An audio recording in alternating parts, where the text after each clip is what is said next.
أشهد أن لا إله إلا الله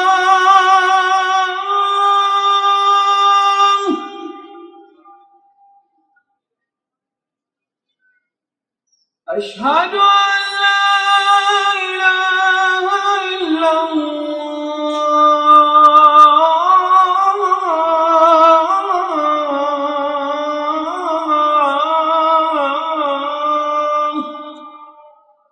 اعوذ باللہ من الشیطان الرجیم بسم اللہ الرحمن الرحیم۔ ایک سوال یہ آیا ہے کہ اپنی پہچان کا کیا طریقہ ہے اور انسان اپنی حقیقت کیسے پہچان سکتا ہے؟ تو اپنی پہچان کا طریقہ غور و فکر ہے کہ اگر آپ غور و فکر کریں گے، احساس کریں گے، مثال کے طور پہ آپ کوئی مشین آپ کو کوئی باہر سے بھجوا دیتا ہے آپ کے گھر میں اور آپ کو لکھ کے دیتا ہے یہ بڑے کارآمد مشین ہے اور ملٹی پرپز ہے اور آپ اس سے گھر کے بہت سے کام لے سکتے ہیں، لیکن وہ آپ کی سمجھ میں نہیں آتی۔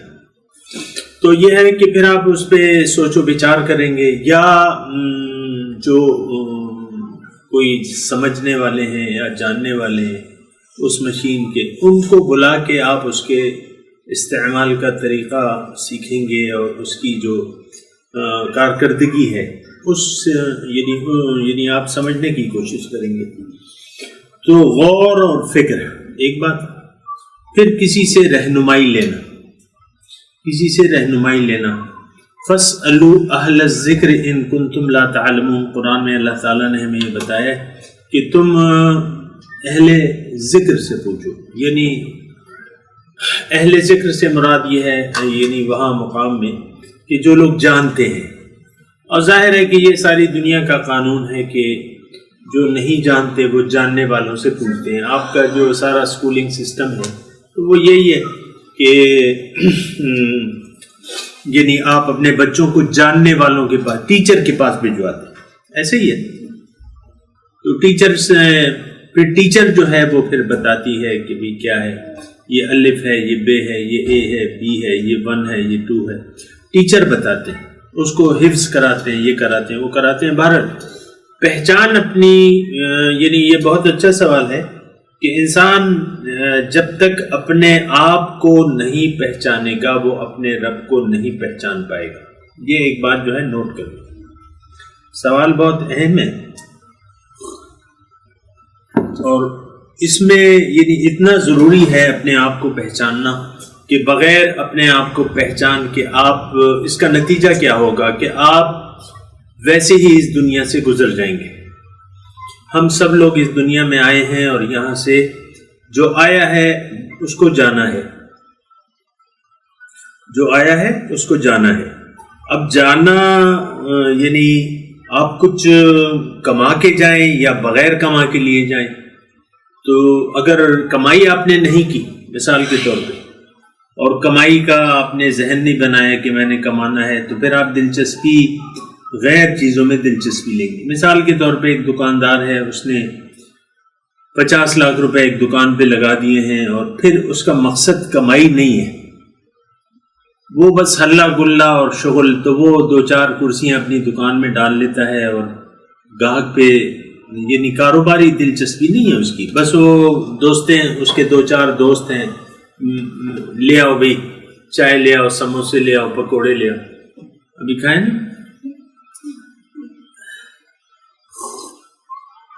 تو وہ بس محفلیں جم جاتی ہیں، تاش یہ وہ، گاہک آتا ہے کھڑا رہتا ہے، وہ اس پہ توجہ ہی نہیں دیتا۔ اور دیکھیں یہاں پہ میں ایک بات مجھے یاد آ رہی ہے، تقریباً اسی طرح ہمارا مسئلہ ہے قرآن پاک کے ساتھ، کہ وہ ہمیں بتاتا ہے ان ھذا القرآن یہدی للتی ہی اقوم، قرآن موجود ہے، اللہ کی کتاب ہے وہ، اور پھر بتانے والے موجود ہیں۔ تو ہر چیز سے ہم نے کنارہ کشی اختیار کر رکھی ہے اور ہماری توجہ ساری کی ساری ظاہر کی طرف ہے۔ اب ظاہر ایک ایسی چیز ہے کہ یہ آپ کو اپنا آپ منواتی ہے، محسوس کرتی ہے۔ مثال کے طور پہ بھوک ہے، پیاس ہے، بھوک ہے اور جسمانی ضروریات ہیں، پھر آپ کی تعلیم ہے. وہ آپ دیکھیں والدین کتنا کانشیس ہوتے ہیں اپنے بچوں کی تعلیم کے سلسلے میں. بچہ ابھی ماں کے پیٹ میں ہوتا ہے تو ان کو فکر ہو جاتی ہے. یہ بچہ پیدا ہو جاتا ہے، سال کا ہو جاتا ہے، 2 سال کا ہو جاتا ہے تو ماں باپ کو فکر ہوتی ہے، پلاننگ شروع ہو جاتی ہے کہ بچے کو ہم کہاں، یعنی پڑھائی اس کی اسکولنگ جو ہے بہت زیادہ ضروری ہے. یعنی لوگ یہ ایسا سمجھتے ہیں. تو یہ ہے نا کہ پھر سوال ہم نے یہ اس سوال پہ غور کر رہے ہیں کہ آخر ہمیں اپنی پہچان کیسے ہوگی، اس کا طریقہ کیا ہے. تو میں آپ کو یہ بتا رہا ہوں کہ آپ نے پہچاننا ہے. آپ خود نہیں پہچان سکتے کیونکہ ہماری حقیقت جو ہے وہ باطن ہے، وہ چھپی ہوئی ہے، وہ ظاہر نہیں ہے، اس کا تعلق ظاہر سے نہیں ہے. ایک بات یہ نوٹ کر لیں کہ آپ کہیں کہ بھئی میں ارسطو کو پڑھ لوں گا، افلاطون کو پڑھ لوں گا اور مجھے معلوم ہو جائے گا بڑے بڑے فلاسفر ہیں. ایسا نہیں ہوگا. یہ اس شخص سے آپ کو رابطہ کرنا پڑے گا جو جانتا ہے. اللہ تعالیٰ نے قرآن مجید میں فرمایا ہے قُلْ هَلْ يَسْتَوِي الَّذِينَ يَعْلَمُونَ وَالَّذِينَ لَا يَعْلَمُونَ، کہ آپ ان کو کہیے کیا وہ لوگ جو جاننے والے ہیں وہ برابر ہیں ان لوگوں کے جو نہیں جانتے. یعنی یہ دونوں برابر نہیں ہیں. تو جاننے والے موجود ہیں. اور یہ جب دین آیا ہے تو اس یعنی جو پہلی وحی ہے آپ دیکھیں کہ وَعَلَّمَ الْإِنسَانَ مَا لَمْ يَعْلَمْ، انسان کو وہ تعلیم دی جو وہ نہیں جانتا تھا، جو وہ نہیں جان سکتا تھا اپنے قوتوں سے. تو تبھی وہی آئی ہے اس لیے کہ انسان کو وہ تعلیم دے جو یہ نہیں جانتا. تو اس میں یعنی سب سے بڑی چیز جو ہے وہ انسان کی اپنی پہچان ہے کہ وہ اپنے آپ کو پہچان لے. اگر عام طور پہ یہ دیکھا گیا ہے کہ ہم اپنے آپ کو بھلا کے زندگی گزار رہے ہیں، اپنے آپ کو بھلا کے زندگی گزار رہے ہیں اور ہمیں معلوم ہی نہیں ہے کہ ہم کون ہیں، کس لیے آئے ہیں، ہماری حقیقت کیا ہے، کیوں آئے ہیں، کیا کرنا ہے، یہ کچھ بھی نہیں معلوم. ہاں ظاہری جو ضروریات ہیں اس پہ ہم جانتے ہیں کہ ہم نے یعنی ABCD پڑھنی ہے، الف ب ت پڑھنی ہے اور یہ سارے علوم ظاہری جو ہیں وہ حاصل کرنے ہیں. اور ہمیں کھانے پینے کا بندوبست ہے. لڑکا کہتا ہے کہ یعنی والدین اس کے متعلق سوچتے ہیں کہ اس کو کیا کام شروع کرائیں گے، اس کو کتنی تعلیم دیں گے، کہاں تعلیم دیں گے. پھر لڑکا بھی خود بخود کر سوچنے لگتا ہے کہ بھئی یہ سب لوگ تو کما رہے ہیں، پیسے بنا رہے ہیں اور میں کیسے پیسے بناؤں گا. اکثر لوگ جو ہے پھر آہستہ آہستہ ان کی سوچ جو ہے وہ دنیا دارانہ ہو جاتی ہے، تو بس وہ دنیا ہی کے ہو کے رہ جاتے ہیں اور کچھ نہ والدین اسے بتاتے ہیں اور نہ خود اس کو کچھ سوچتا ہے، نہ کتابیں جو وہ پڑھ رہا ہے نا وہ تو جاہلیت اور اندھیروں کا ایک انبار ہے جو کہ وہ کتابوں میں لاتا لے جاتا ہے. یہ بات نوٹ کر لیں. یعنی وہ کیا ہے؟ جاہلیت ہے، اس میں کچھ بھی نہیں ہے. آپ دیکھ لیں آج کا انسان پڑھ لکھ کے ایک بڑا جاہل بن جاتا ہے، اس کو کچھ پتہ ہی نہیں لگتا کہ میں کون. اتنا نہیں پتا کہ میں کون. PhD کر لے، یہ کر لے، وہ کر لے، اور یہ سب تو مٹی کے ظاہری علوم ہیں. اس کے متعلق جاننا یا نہ جاننا وہ ایک الگ بات ہے.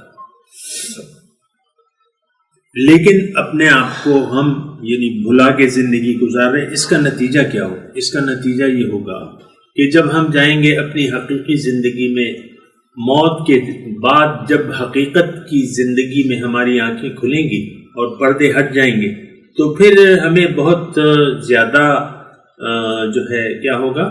پشیمانی ہوگی. لیکن وقت گزر گیا ہوگا. یہ بات بھی نوٹ کریں، وقت گزر گیا ہوگا. تو یہ ہے نا کہ جب وقت گزر جاتا ہے تو پھر کچھ بھی نہیں ہو سکتا. مثال کے طور پہ آپ ٹرین پہ کھڑے ہوئے ٹرین آپ کو پتہ نہیں ہے کہاں جانا ہے، ٹرین آ کے گزر بھی جاتی ہے، ٹرین آ کے گزر بھی جاتی ہے، آپ کو پتہ ہی نہیں ہے کہ میں نے جانا کہاں ہے۔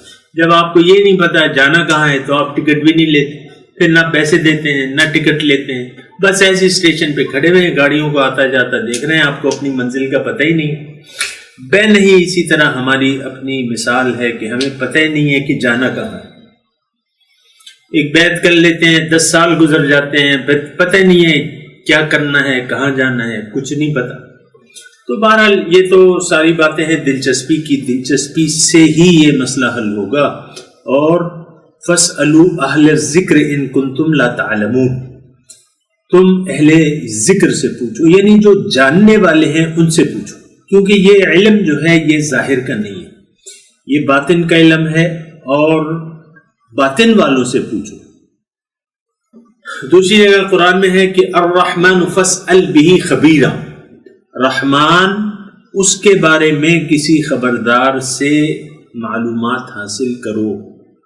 فاسأل به خبیرا، الرحمن فاسأل به خبیرا، رحمان جو ہے اس کے بارے میں کسی خبردار آدمی سے، کسی خبردار ہستی سے وہ تم معلومات حاصل کرو۔ اب دیکھیں، پہچان اگر آپ نے اپنی کرنی ہے تو ایک بات یہ نوٹ کر لیں کہ آپ خود نہیں جان سکتے اپنے آپ کو، ایک بات۔ پھر دوسرا، ایرا غیرے سے آپ نے علم بھی نہیں حاصل کرنا، یا کسی اور سے سوال بھی نہیں کرنا، پراپر ہستی سے سوال کرنا ہے، اور وہ کون ہے؟ وہ پیغمبر کی ذات ہے۔ بنیادی طور پہ تو اللہ تعالیٰ ہی ہے، بتانے والی ذات جو ہے، علم رکھنے والی ذات جو ہے وہ اللہ تعالیٰ کی ہے، لیکن اللہ تعالیٰ نے پھر انسان کے ذریعے انسان سے بات کی ہے، یہ بات نوٹ کر لیں۔ یعنی انسان کی اہمیت جو ہے وہ آپ کے ذہن میں ہونی چاہیے کہ یعنی ٹیچر میں کہہ لوں، ٹیچر کے بغیر آپ کتابیں نہیں پڑھ سکتے، یہ دنیا کی کتابیں بھی ہیں، یہ بھی آپ ٹیچر کے بغیر نہیں پڑھ سکتے۔ ایک آدمی نے ایف اے کر لیا، مثال کے طور پہ ایف اے کر لیا، اب وہ مزید تعلیم کے لیے کیا صرف کتابوں پہ بھروسہ کرے گا؟ کیونکہ اسے تو انگلش، اردو، یہ سب وہ چیز آ گئی ہے، انگریزی آ گئی ہے، لکھنا سیکھ لیا ہے، پڑھنا سیکھ لیا ہے، گرامر سیکھ لیا ہے، اردو سیکھ لی ہے، سب زبانیں آ گئی ہیں، لکھنا بھی آ گیا ہے، کیا مزید تعلیم بغیر ٹیچر کے وہ کرے گا؟ ایسا نہیں ہوتا، ٹیچر ہوتا ہے۔ اور آپ کے ایک ذہن میں یعنی یہ واضح ہونا چاہیے کہ ٹیچر سے آپ نے رابطہ کرنا ہے، اور اپنی عقل پہ اتنا بھروسہ نہیں کرنا جتنی آپ سنی سنائی بات پہ کریں گے، اور سنی سنائی بات بھی اس کی ہوگی جو جاننے والا ہے۔ سنی سنائی کا مطلب یہ نہیں ہے کہ ہر کسی کی بات آپ سننے لگے، نہیں، جو جاننے والا ہے، ایک آدمی، ایک ٹیچر۔ تو یعنی کبھی میں نے نہیں سنا کہ ایک مضمون کے یعنی والدین نے پیرنٹ یعنی اپنے بچے کے لیے ایک مضمون کی 2 ٹیوشنیں رکھوائی ہیں۔ سنا ہے کبھی آپ؟ بھئی میرا بچہ پڑھ رہا ہے، انگلش میں کمزور ہے، اس ایک ٹیچر ایک وقت آتا ہے انگلش کے لیے اور دوسرا ٹیچر دوسرے وقت لاتا ہے، یہ کبھی سنا ہے؟ نہیں سنا۔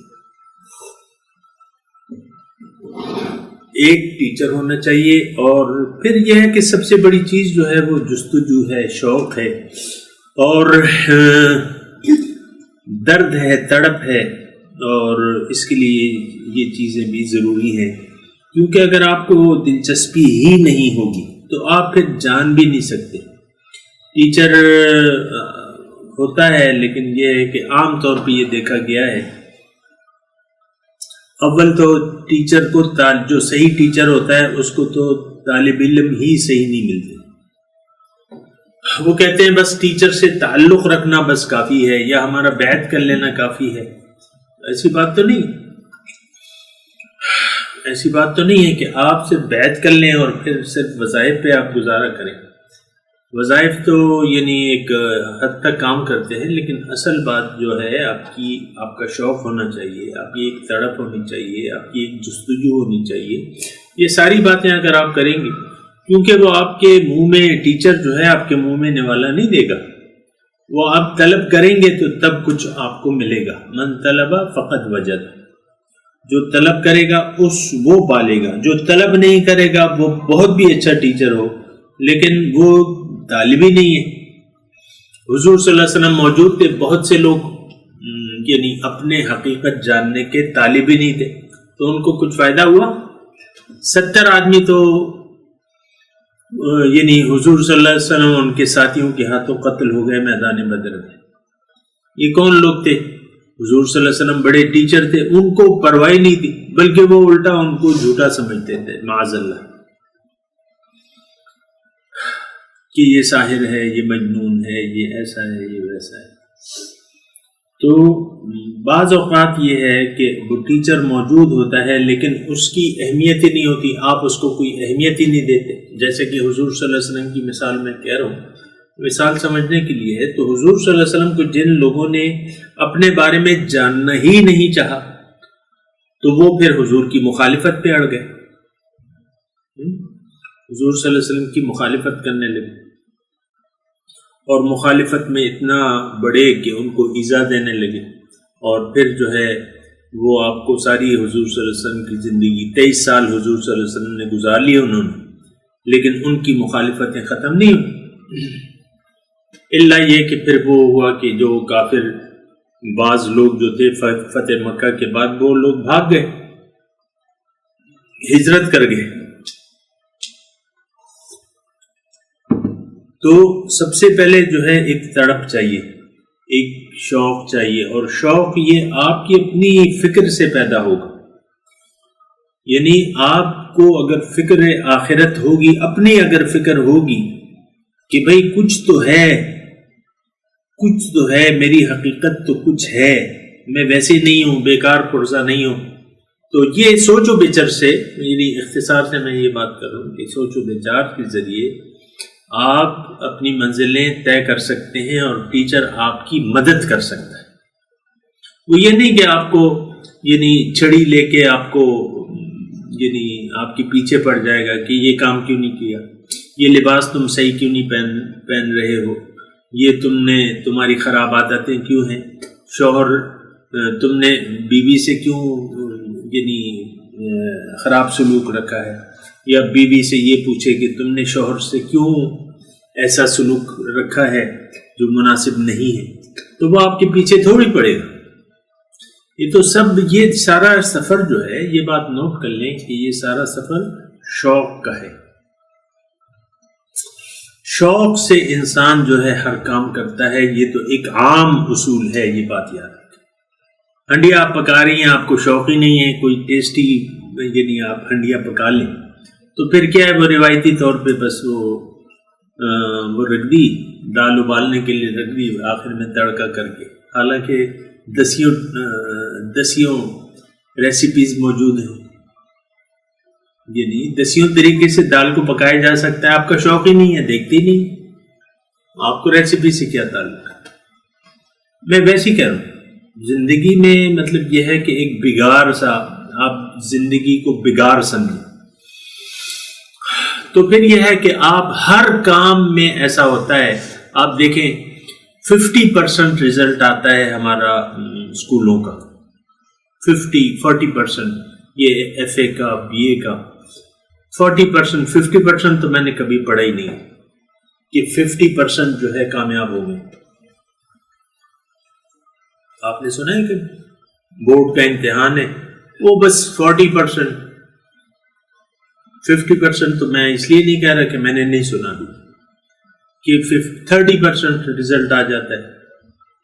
اب یہ سارے کیا، یہ سارے انہوں نے پیسے دے کے اسکولوں میں داخلہ لیا ہے، ان کے والدین نے خرچ کیا ہے، ان بچوں کو شوق ہی نہیں ہے پڑھنے کا. تو ایسا رزلٹ تو نہیں آنا چاہیے. رزلٹ تو مطلب زیادہ ہو 95% آ جائے، چلو 5%، لیکن 30%. تو یہ کیا ہوتا ہے، یہ شوق کی یعنی نہ ہونے کی وجہ ہے کہ بچہ شوق نہیں کرتا. یہ ایک عام بات ہے، اگر آپ مجھ سے اتفاق کریں تو بات یہ ہے کہ جو کام، کوئی کام مجھے بتا دیں جو بغیر شوق کے پائے تکمیل تک پہنچے یا ایک احسن انداز سے ہو سکے. بہت سے انسان کام کرتا ہے گھر میں، مثال کے طور پہ عورتیں گھر میں صفائی کرتی ہیں، کھانا پکاتی ہیں، یہ کرتی ہیں، وہ کرتی ہیں، بہت سے کام ہوتے ہیں. لیکن اگر شوق نہیں ہوگا تو ان کو مطلب یہ ہے کہ الٹا، یعنی جنجلاہٹ، پریشانی، یہ وہ، یار اب پھر گھر صاف کرنا ہے سارا، کل ہی تو ہم نے کیا ہے، اب پھر کھانا پکانا ہے، 20 مہمانوں کو بلا لیا ہے انہوں نے، اب کیا کریں گے.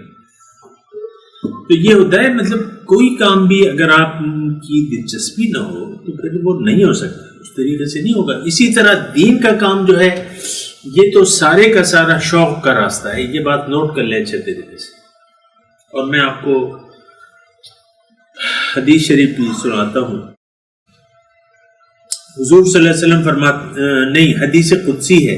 اللہ تعالیٰ فرماتا ہے من احب لقاء اللہ احب لقاءہ ومن کرہ لقاء اللہ کرہ لقاءہ. جو پسند کرے گا اللہ کی ملاقات کو، اللہ بھی اس کی ملاقات کو پسند کرے گا. اور جو ناگوار جانے گا اللہ کی ملاقات کو، اللہ بھی اس کی ملاقات کو ناگوار جانے گا. یہ بات بالکل نوٹ کر لیں. یہ سارا راستہ جو ہے یہ شوق کا ہے. شوق نہیں ہو 20 سال گزر جائیں گے آپ کو کسی بھی پیر کی صحبت میں یا پیغمبر کی ایون صحبت میں، لیکن کیا ہوگا؟ ان مسلمانوں کے متعلق جو حضور صلی اللہ علیہ وسلم کے ساتھ صحبت میں بیٹھتے تھے، مسلمان تھے، ظاہری کلمہ پڑھا ہوا تھا، تو اللہ تعالیٰ کیا ہدایت فرماتا ہے کہ نہیں، تم ان کی نماز جنازہ بھی نہیں پڑھنا. وَلَا تُصَلِّ عَلَىٰ أَحَدٍ مِّنْهُمْ وَلَا تَسْتَغْفِرْ لَهُمْ، نہ ان کی لیے بخشش کی دعا کرے. پیغمبر کو اللہ تعالیٰ فرماتا ہے. کس کے متعلق؟ وہ مسلمان جو حضور صلی اللہ علیہ وسلم کی صحبت میں بیٹھے تھے، ان کے متعلق ہدایت خداوندی حضور کو یہ ہے کہ کسی کے آپ نے نماز جنازہ بھی نہیں پڑھنی، اور ولا تقم، قبر پہ بھی نہیں کھڑا ہونا، اور نہ ان کے لیے استغفار کرنا ہے. ان تستغفر لهم 70 مرة لن يغفر اللہ لهم. آپ ان کے لیے اگر 70 مرتبہ بھی استغفار کریں، میں نہیں ان کو بخشوں. یہ وہ لوگ ہیں جن کا شوق نہیں. اور یہ اس میں اصل میں اگر شوق نہ ہو تو پھر تو آپ کو میں نے آپ کو کہا کہ کوئی کام بھی آپ نہیں ہو سکتا. شوق نہ ہو تو اس سے پھر ظہور پذیر ہوگی بے پرواہی. بے پرواہ آپ ہو جائیں گے ایک کام سے. جس کام کا بھی آپ کا شوق نہ ہو تو بے پرواہ ہو جائیں گے. بے پرواہ. تو پھر یہ ہے کہ اگر پرواہ ہو تو پھر تو دیکھیں بہت سے کام آپ کو پتہ ہے کہ ہو جاتے ہیں اور انسان الرٹ بھی رہتا ہے. لیکن بے پرواہی سے، شوق سے ہونے سے پرواہ ہوتی ہے، یعنی آپ کو فکر ہوتی ہے ایک کام کی. اگر آپ کا شوق ہو، مثال کے طور پہ ایک ڈرامہ ہے، جو ڈرامے دیکھنے کے شوقین ہیں، ویسے میں بتا، ایک ڈرامہ ہے وہ 9 بجے آئے گا، آپ کو بہت اچھا لگتا ہے، تو آپ سارا ٹائم ٹیبل جو ہے اس کے لیے سیٹ کر لیں گے. پلاؤ پکانا ہو، کوفتے پکانے ہو، مرغ چھولے پکانے ہو، سارا جو ہے آپ سیٹ کر لیں گے. اس 9 بجے تک آپ نے فارغ ہو جائیں گے. بچوں بیٹھو، اب چپ، بس. تو بہرحال یہ شوق جو ہے، یہ سارا جو ہے یہ کام جو ہے وہ شوق سے انجام پذیر ہوگا اور شوق سے ہوگا، اور ایسے نہیں ہو سکتا. اپنی دیکھیں، میں آپ کو ایک بات یعنی کہوں کہ یہ جو روحانی سسٹم ہے، جو باطنی سسٹم ہے، یہ بہت آسان ہے. سارے کاموں سے آسان کام کیا ہے؟ یہی کام آسان ہے. اللہ تعالیٰ کے رسول نے فرمایا ہے کہ کل میسر لما خلق لہ، ہر ایک کے لیے وہ کام آسان پیدا کر دیا گیا ہے جس کے لیے وہ پیدا کی گئی، ہر مخلوق کے لیے. اب سورج جو ہے آپ دیکھیں ایک خاص کام کے لیے اللہ تعالیٰ نے پیدا کیا ہے، اربوں سال ہو گئے وہی روشنی ہے وہی روشنی ہے. یہ بلب ہم لگاتے ہیں، سال بعد جو ہے فیوز ہو جاتا ہے، روشنی مندم ہو جاتی ہے. تو شہد کی مکھی ہے، اس کو سب کاموں سے زیادہ آسان کام کیا ہے؟ شہد بنا، ڈنک مارنا اور شہد بنا. تو سارے کام جو ہے تو اسی طرح ہوتا ہے کہ جو جس کام کے لیے مخلوق اللہ تعالیٰ نے جو بھی مخلوق پیدا کی ہے وہ جو ہے اس کے لیے بہت آسان ہو جاتا ہے اس کام کو سر انجام دینا. ہم آئے ہیں اللہ کے لیے اس دنیا میں، اللہ تک رسائی، اللہ کی ملاقات، اللہ تک پہنچنا، اللہ کی معرفت بہت آسان ہے. لیکن یہ ہے کہ ایک انسان باقاعدہ طور پہ، وہ شاعر ایک شعر بھی کہتا ہے نا کہ ہو صداقت کے لیے جس دل میں مرنے کی تڑپ، پہلے اپنے پے کرے خاکی میں جاں پیدا کرے، پھونک ڈالے یہ زمین و آسمان مستعار. ایک تڑپ، پھر یہ سارے کام جو ہے سیدھے ہوتے رہتے ہیں اور راہیں جو ہیں کھلتی رہتی ہیں. اور قرآن پاک کی میں آپ کو ایک آیت سناتا ہوں، والذین جاہدوا فینا لنہدینہم سبلنا، جس نے میرے راستے میں جد و جہد کی تو بہت سے راستے میں ان کی طرف کھول دوں گا. لنہدینہم سبلنا، بہت سے راستے جو ہیں اپنے بہت سے راستے میں ان کو دکھا دوں گا. وَإِنَّ اللَّهَ لَمَعَ الْمُحْسِنِينَ، اور اللہ تعالیٰ تو مخلصین نیکوکاروں کے ساتھ ہے، یعنی اللہ کی رحمت جو ہے ان کے ساتھ ہے. تو بہرحال ابھی آج کی گفتگو کا اختتام پذیر ہے وقت، اور انشاءاللہ اگلے نشست میں ملاقات ہوگی. وآخر دعوانا ان الحمد للہ رب العالمین.